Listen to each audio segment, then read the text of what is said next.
550 গ্রাম mutton আছে। এতে নুন হলুদ মাখিয়ে আগে থেকে রেখে দিয়েছিলাম। এবার এর মধ্যে মশলাগুলো এক এক করে দিচ্ছি। 2 চামচ আদা বাটা দিয়ে দিলাম,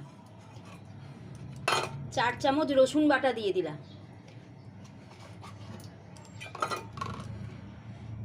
2 চামচ টমেটো পেস্ট আর পেঁয়াজ পেস্ট দিয়ে দিলাম 2 চামচ, লঙ্কার গুঁড়ো এই লঙ্কা বাটা লঙ্কা দিলাম 1 চামচ, দই দিলাম 3 চামচ টক দই,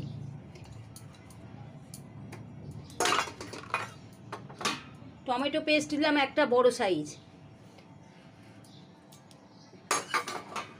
নুন হলুদ আগেই দিয়ে দিয়েছিলাম আর একটু নুন হলুদ এখন দিলাম একটুখানি, অল্প একটু আগে দিয়ে মাখিয়ে রেখেছিলাম এখন একটু দিয়ে দিলাম। এবার সর্ষের তেল দিয়ে দিলাম, 2 চামচ মতো সর্ষের তেল দিলাম। এবার এটাকে মাখিয়ে ম্যারিনেট করতে দেবো 30 মিনিটের জন্য। কুকারে তেল দিয়ে দিলাম, সর্ষের তেল 4 চামচ মতন তেল দিয়ে দিচ্ছি, 5 চামচ তেল দিয়ে দিলাম। এবার ওই তেলেই চিনি দিয়ে দিলাম 1 চামচ যাতে কালারটা ভালো আসে।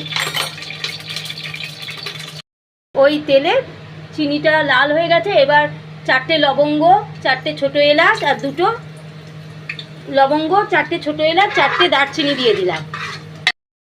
এবার ওই তেলে 2টো বড় সাইজের পেঁয়াজ কুচি দিয়ে দিলাম। এবারে পেঁয়াজগুলো সব লাল লাল করে ভাজা হয়ে গেছে, এই লাল লাল করে পেঁয়াজ ভাজা হয়ে গেছে। এবার 1 ঘন্টা ম্যারিনেট করা মাটনটা এবার এর মধ্যে ঢেলে দিলাম,